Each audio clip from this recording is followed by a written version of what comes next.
Lords, ladies and gentlemen, welcome to another edition of Ranting, monthly ranting by me, Viktor Huliganov. Well, first I wanted to say to you that a little bit over a year ago, in one of these rants, in this series of rants, you can see clear prediction of what is now major headline in almost every newspaper and magazine all over the world, namely economic downturn, meltdown, crisis, slowdown, recession, whatever you want to call it. This prediction was made only 2 weeks before, but importantly 2 weeks before the first part of it, the subprime issue and the first crash. I was making this prediction at the time just before anybody else, so it should give you, if you want to go back to that and you will see it, you'll see that I'm not just mucking about, that I have some sense in my head, some intuition when it comes to predicting these things. But today what I have for you is a different message. And having established my credentials to give messages of this type, I wanted to today give a message to the leaders of the world and also to individual people who are worried about what is going on now. What we see today is that Mr. Bush, peace and blessings be upon him, called together Mr. Obama and Mr. McCain and said to him, if you do not agree to my $700 billion bailout plan for these various banks what got themselves into trouble, then I have to warn you, you will have to deal in your presidency, whichever one of you is getting it. I don't like to tell you now, you find out later, maybe the voters have something to do with it, I don't know. But you will have to deal with a long recession. Well, under this threat of long recession, he is basically telling them to do something which effectively says mixed economy doesn't work. At the end of the day, government, homo fiscus, is king over homo faber. The businessmen always need us to help them out, always need us, the government, to bail them out when they get into trouble, completely forgetting who made that money in the first place. It wasn't government, they never make a pin of money. All they do is spend our money. Now they want to give it back. I'm telling you, we have to be a little bit proud in business. Okay, maybe it's recession. Recessions have always been. We didn't have bailouts like this in the last few recessions. Why do we need to have one now? Just so that they can feel like they're big daddy, big sugar daddies helping everybody out, and afterwards will be something for something. They will reduce our freedoms, which will actually stop us in business from being able to make money freely, which they tax in the first place to get this money out. So I would actually say, if a person, if a bank, or any business for this matter, gets into a crisis, then you have two things. You first of all, they have to take responsibility for themselves. The investors have to take responsibility for proper understanding financial statements and proper balancing of portfolios. And bankers have to take responsibility for proper understanding all elements and risks in their composite instruments. You can't now take away the responsibility of bankers that they didn't really understand the subprime risks which would be rewritten and transferred into the bonds further on. If you don't know where something comes from, you don't have to buy it. Nobody forces anybody to buy these things. Okay? And if something looks too good to be true, probably is. So basically what's happening now is these people, many of whom got massive bonuses at end of 2006, when the financial sector So bonuses the like of which never happened before. Nowadays they're collecting all the things together into the plastic bags or boxes which used to contain photocopier paper, conveniently left behind for their use. They have to open their drawers and they have to take out their possessions, like their little headache tablet pills, the films what they never developed, or the bulldog clips, or what else do I got in there? Their pirated movies, sorry, didn't mean that, take that one away, and their cartridges from Waterman, Peter Waterman, the man behind the popular music, and they have to pack them all in. Get back in the drawer, you people. Okay, they have to pack them all in, all the things what is there. They have to pack them into the boxes and go from the building the last time, and then outside they're hugging and kissing one another. Then they're remembering that they got these little plastic cards with the money on what they use in the canteen, because they're very clever, these people. They got the same little card, tells you everywhere, tells the computer where you are in this big class A intelligent building, what they got. So if somebody want to find if somebody there in a fire, they say, oh yes, Mr. So-and-so is still in the canteen, or he's in the toilet, or whatever. They know where you are. And also on this is the money what you spend, so they can also say, ah yes, he ate too much in the canteen, he probably getting fat, we have to fire him next year, things like that. So guys would realize, hey, I still got the money on the card, go back into building and spend. And one guy actually leave Lehman Brothers building with a whole lot of bananas. Why? Because he had the money on the card, went to canteen, and they had no food left, tried to get a coffee, no coffee left in machine, because everybody else spending, so they don't have unusable money. They had spending, they're having extra cup of coffees. Even people who don't normally drink coffee were drinking coffee just to get rid of this money what they had on their card. And there was no food but bananas left. So this guy buys what bananas is there. So he's walking out of building with a bunch of bananas, or several bunches of bananas, as well as his, his photographs of his wife, what he have on the desk. So,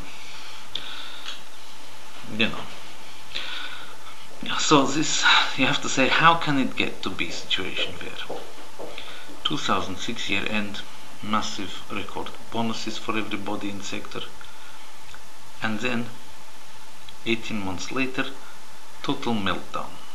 How does that work? Well, personally, I blame David Tweedie. Sorry, Dave. I know you're going to not like that, but I do. I blame what has been going on in financial reporting standards. We used to have financial reporting standards based more around European way of doing things.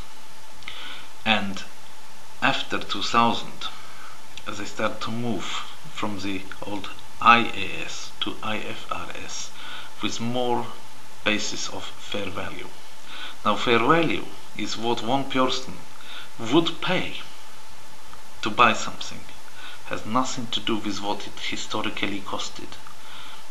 Ever since the dawn of time, we understood financial statements to be based on historical cost convention, whereas under the new IFRS, they're playing more and more and more with the idea of revising to fair value.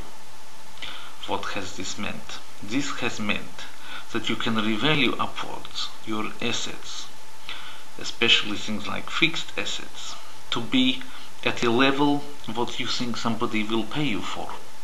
And if you can get it tested in some way objectively and get it past your auditor, and your auditor only has one interpretation of these standards, the standards organization under David Tweedie don't interpret it, just write a text, nice English, impeccable English, but interpretation is up to the auditor, and up, of course, to the board, who are responsible for the making of the financial statements in the first place. Audit is only giving opinion on truth and fairness. But what we have now is, Auditor saying, well, I don't think this is true, I don't think this is fair.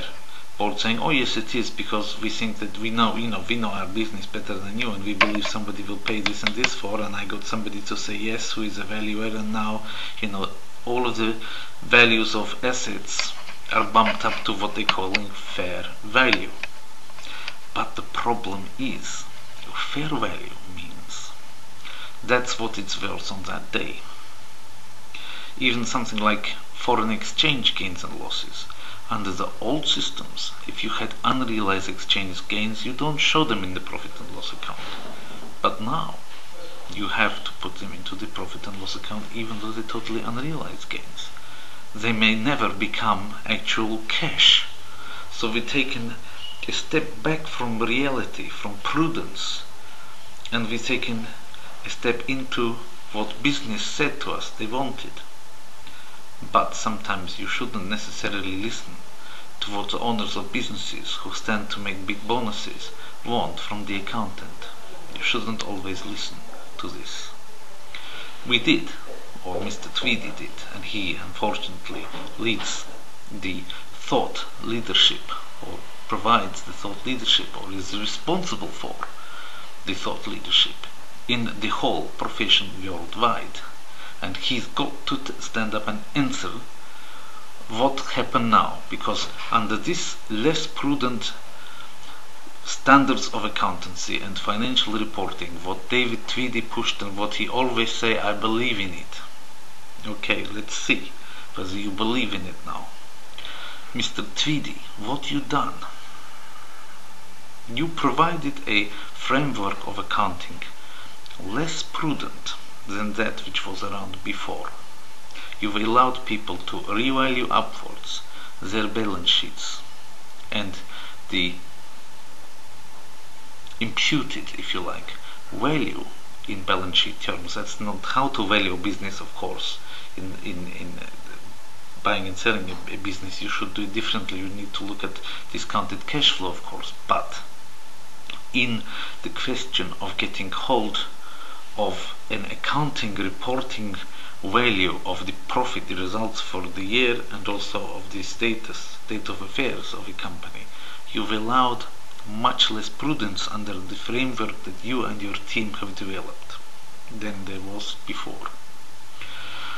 So you have to take responsibility more than the governments who don't do this. You did it, okay? You have to take responsibility, my friend and colleague, for the fact that now people have given themselves huge bonuses based on accounts done under methods you told them to do, and 18 months later everything goes pear-shaped. You have to look at it. You have to take an honest look at it. I think that what you did, it helped badly in this matter. I have to tell you, I feel this. I'm sorry if these words are wounding you. I know you meant well, but it doesn't work. Prudence been around since dawn of time, since Luca Pacioli wrote his funny book in 1490, 1590, I can't remember, you know better than me. But ever since accountants have been accountants, we've been the boring, prudent ones telling people not to get their hopes up. And you changed it. More than anybody else, Mr. Tweedie, you were the accountant what broke that mold, for better or for worse. Now, of course, what means you got to answer the questions. I'm an accountant like you. I'm asking you to answer the questions on behalf of the other customers of accountants who will say, sooner or later, where were the accounting standard setters? Why is it that after all the changes we've had to make, all the money we've had to spend, paying to our subscriptions to be able to download these things off the website and upgrading them, national laws being changed, European Union agreeing that every quoted company have to use your statements, even though it's actually not a publicly owned company, it's a presumably not for profit Delaware corporation, but nobody really know who is owners, etc., etc. Who benefits, who gets what from it all, not in detail. And after all of this, why did this happen? They're going to come and they're going to ask the questions. They're going to come and get you now. So you better have the ready answers. You better be able to say, Viktor Huliganov and other questioners, this is what I did, this what effect it had. If I hadn't done it, it would have been the same effect anyway. I actually minimize the problem because of what I did. I didn't make it worse. If you can find arguments to defend yourself against my accusations, I will be listening to you, what you have to say. But I think you're gonna have to say it. You're gonna have to come out and give your opinion on, defend yourself now. Because, I'm putting it there that what you've done in making less prudent and bringing it up to reality, what you see as reality, was a mistake. We have to take it all back. Because what is reality on one day, when economic question is good, is not reality the next day when it goes bad. We've made these standards, or rather you did. A few elite accountants made the standards, the rest of us, we followed what you say. We, of course, are included in consultation, but very few people take advantage of it on time. You could also say to me, hey Huliganov, why are you saying it all ex post? Why you not tell me this at the time? Well, I thought it at the time, but I didn't have a successful video channel at the time, so okay, I take the criticism back to me, what you just made. But anyway, it's entertainment, isn't it?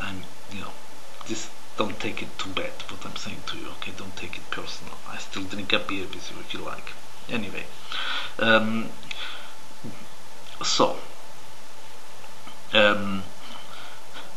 yeah, you may have destroyed civilization as we know it, Mr. Tweedie, but I'm still always there with the beer. Okay, less amusement. I'll start to amuse myself and then I'll start laughing. I won't be able to finish my rant. But basically this. Getting back to seriousness, because it is a serious matter actually, this whole question. So, what did I want to say? I want to say this. The whole business of boom and bust in our economy is normal. It's not something for government to step in, bailing out and this and that the other. If a person make a bad mess, they should take responsibility. They have to go bankrupt. They have to go through a period where they're pretty much frozen, stagnating and having a worse time. Because that's what's happening to everybody else as a result of these people's decisions. Yeah? Ordinary people that don't have the chance to make these decisions or even be consulted in them very much, other than this nominal idea of a vote. They are having now to tighten the belts and to put money aside, or if they put the money aside for the rainy days, they have to consider that the rainy days and Mondays, which always get them down, is now. And they don't like Mondays. So basically,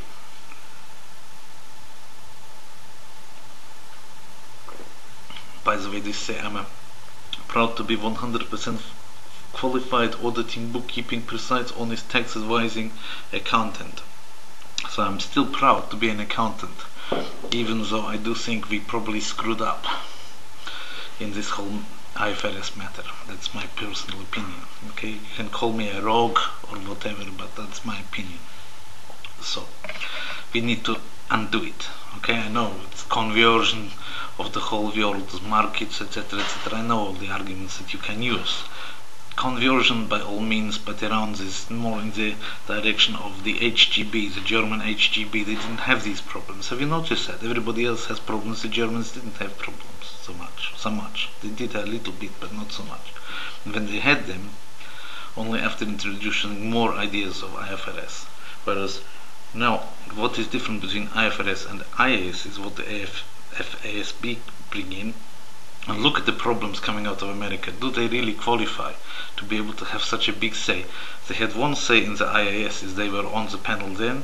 Now they're getting their second bite at the cherry, and look at all the problems coming out of that country from their system. It makes me very wary. Anyway, keep it funny, keep it, let's not get depressed. Because what I want to say is, all of these things, should we be worried? Should we be suicidal, for example, now that we are in a downturn, now that there could be big depression, etc., etc.? Should this cause very big depressions? Should the recession cause a depression? This is a question. And even if there is a depression, should we be depressed about it or not? Should we take it in our stride? That's what I really want. This is the main point about the rant today, and what I want to tell you today. Not you, Mr. Tweedie, I'm now talking to the rest of the world.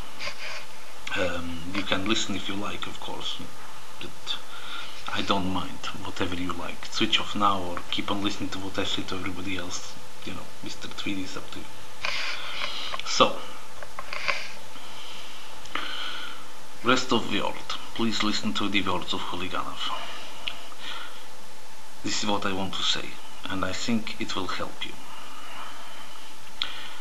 You will notice in the world some things seem to go forward and improve. New buildings are built which are nice, others which you liked before and wish they were still there, they're getting knocked down, they're too old to use. Sometimes new ideas come along which are an improvement on what was before. Sometimes, they go hand in hand with things which are yours. And you can look and you can say, now is the winter of our discontent made glorious summer by this son of York or son of whatever, who comes with his brilliant ideas, and now everything's better than it used to be. We had a winter of discontent, now we have the glorious summer. Remember, summer and winter, they go around cyclically. It's not just that you have winter in the Middle Ages and the summer is after the Enlightenment. You have a kind of cyclical affair. Some other people might say, oh, those were the days, my friend. We thought they never end, we sing and dance forever and a day, now it's terrible. Some people think before was better than now. And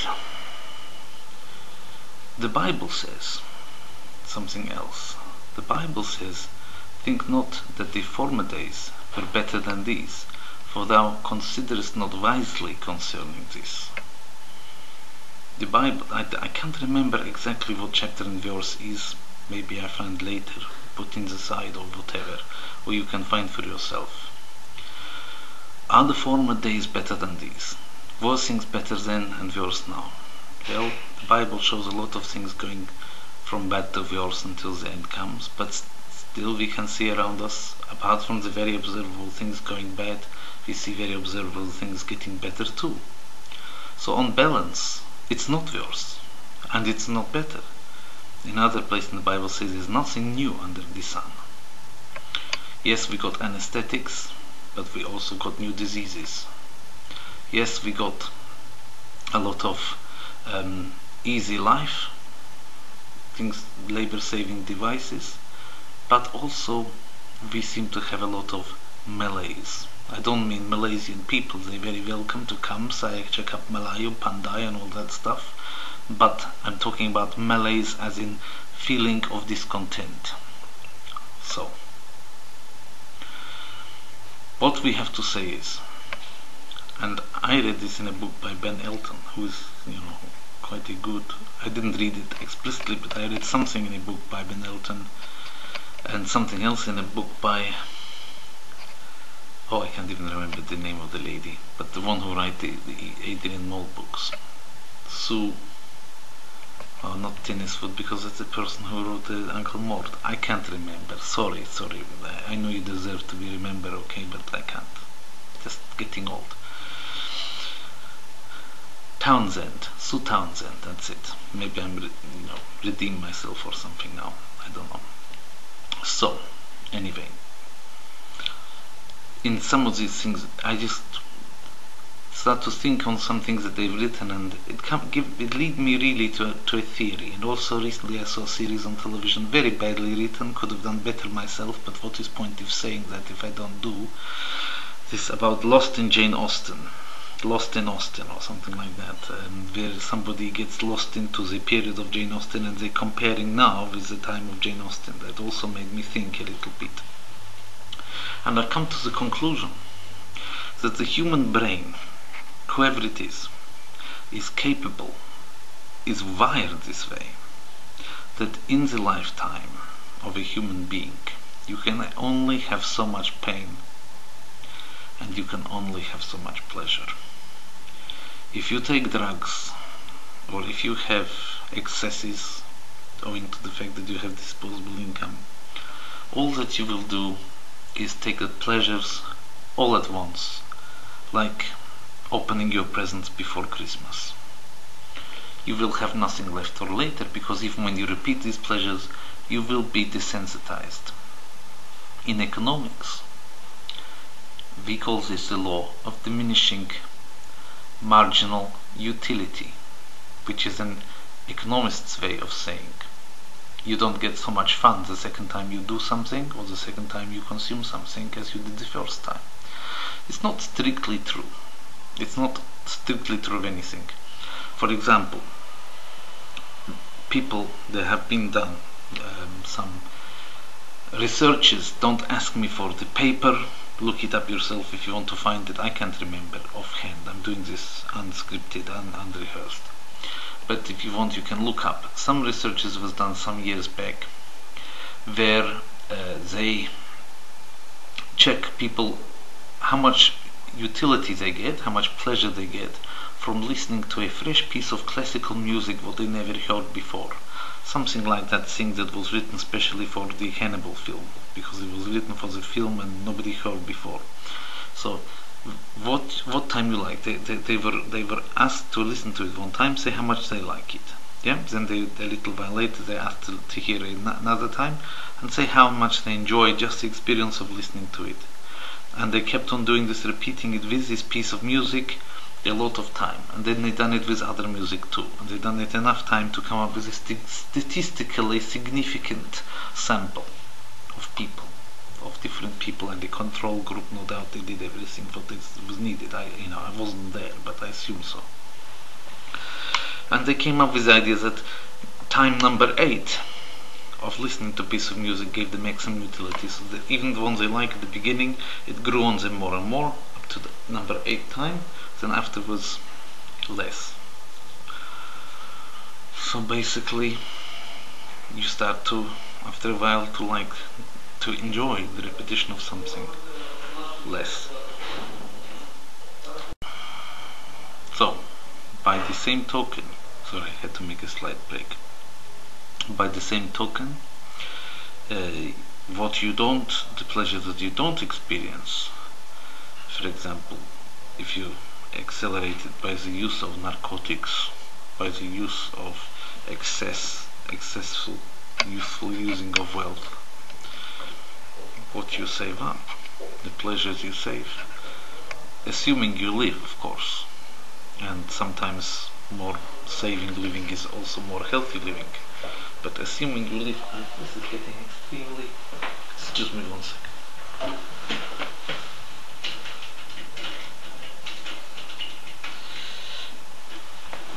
The glare from my windows getting a little bit excessive.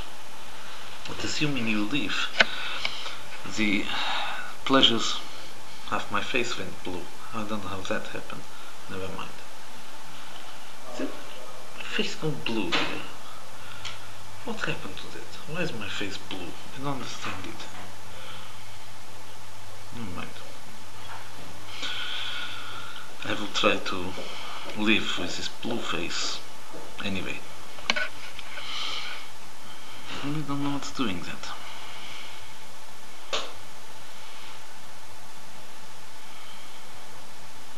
Okay. It's really strange.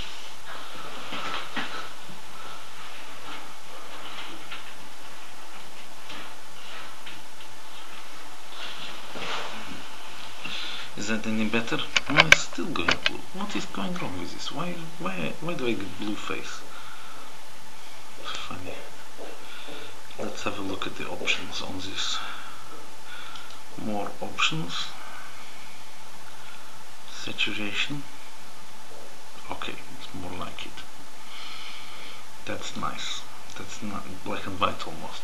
What I want, more kind of old-fashioned in a way. More. Okay. Sorry, I wasn't picking, just scratching. And yes, what I was saying is, what it means is, if you got the same amount of pleasure cells that can be fired and pain cells that can be fired, what it means is, it's very, very comforting. What it means is up to the point in which you die. After you have too much pleasure or also too much pain, you get desensitized, so you get toughened up. Even nerves, this happens. There's only so much that you can be, really screwed up with your nerves because of shyness or what have you. And therefore, if you go and you push yourself through what makes you nervous, the stage fright and everything, you push anyway. I used to force myself to get up on cross-channel ferries and sing, and I got rid of my nerves that way. If you're nervous of going up to girls, you just have to go up to the ones which doesn't matter so much and get rid of your nerves that way by asking them out, and you find, whatever the hit rate is, you can derive conclusions for yourself from it and get some tips for how to approach. But the main thing is you're getting rid of your nerves by doing it, by actually doing it, and however make you feel your legs like jelly. There's only so many times in your life that will happen. You go work through them, then you find that the legs are no longer jelly. They're strong as iron when you go up to even women that really matter. So the nerves, the pleasure, the pain, there's only so much you can feel in one lifetime. After that you are desensitized. By going through pain manfully, you are able to deal with it much better. Nietzsche, who was by all accounts a complete loony on most areas, said one very important thing. Was mich nicht umbringt, macht mich stark. Which means, what doesn't kill me, make me strong. He obviously was talking about trials, tribulations, things which are hard to take. What of that doesn't kill you? It will make you strong. And this comes from the idea that there is only so many ability in a one man's brain. It's not in unlimited way. We have probably subconscious memory almost without boundary. That's how the godly system works. But we got a certain limit to how much we can feel really acutely. Nerves, pain, longing, pleasure, all of these things, there's only so much the human being can take, and we get desensitized. Sometimes later on it heals and we get a little bit more ability to feel. Like in the song Love Again with John Denver and Sylvie Vartan, you hear this song and it's a true song about a man who he was bruised and wounded. There's a lot of this in literature.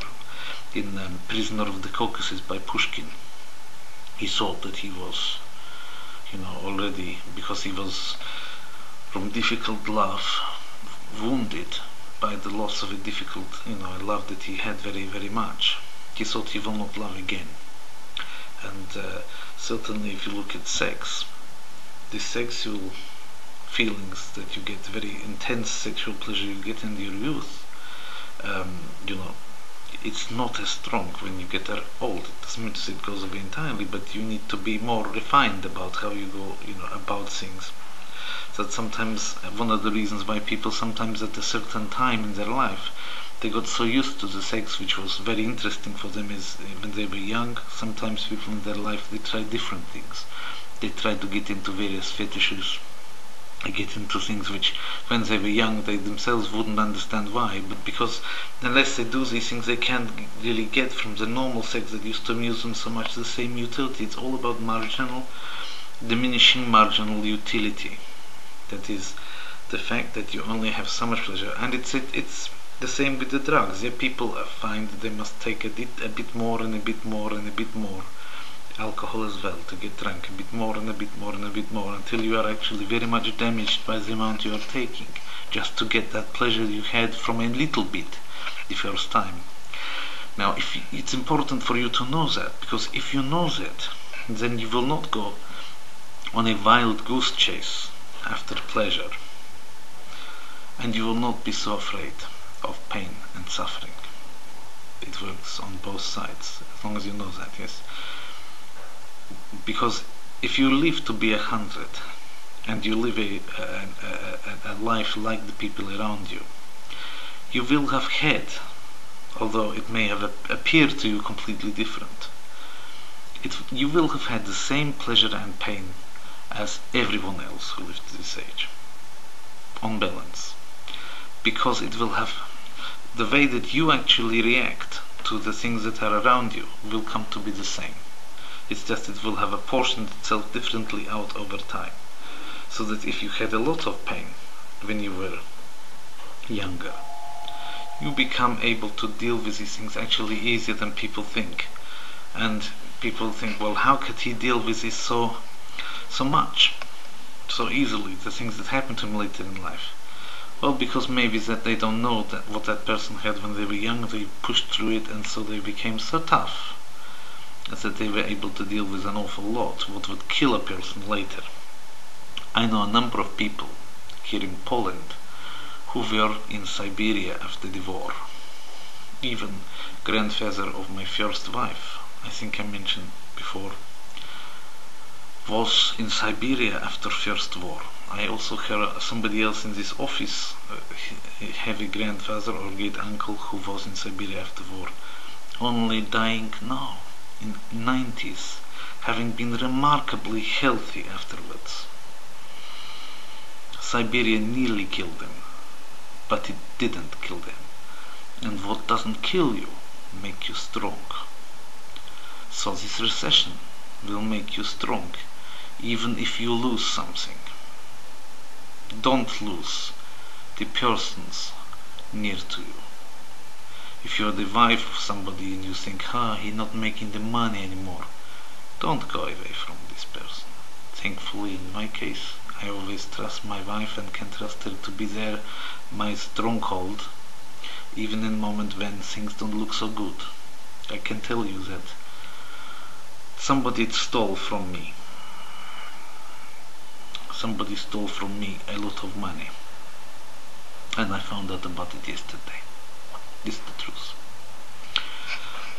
Somebody stole a lot of money from me, and I don't know if I will get it back from insurance or not. I will keep you posted. I hope I will, but I'm not sure. And it was a little bit shaking, because I never had this sum of money stolen from me before. And I was a little bit shaken by this. But the love of my wife, I always tell her, sometimes people think, well, why tell your wife if you're feeling bad, keep it to yourself, don't make it also for her nerves, etc. Just deal with it yourself, be a man. But I'm afraid that she will notice that something not quite right with me, and she might think it's her fault. So if I'm sitting there going, I don't feel good this evening, I want also to tell her why. And I can tell you her reaction was so solidarity and so loving that I really finished the day really very well.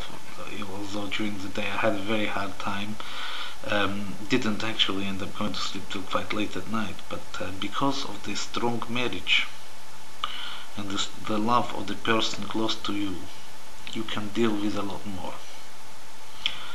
So don't let the stresses which come into the life break your most important relationships with the other person who is mean to you a great deal. But be stronger in this moment to yourselves, and you will strengthen each other.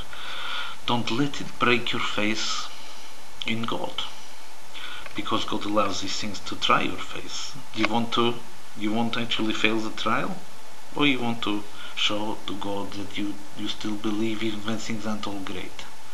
Be a little bit like old Job in the Bible.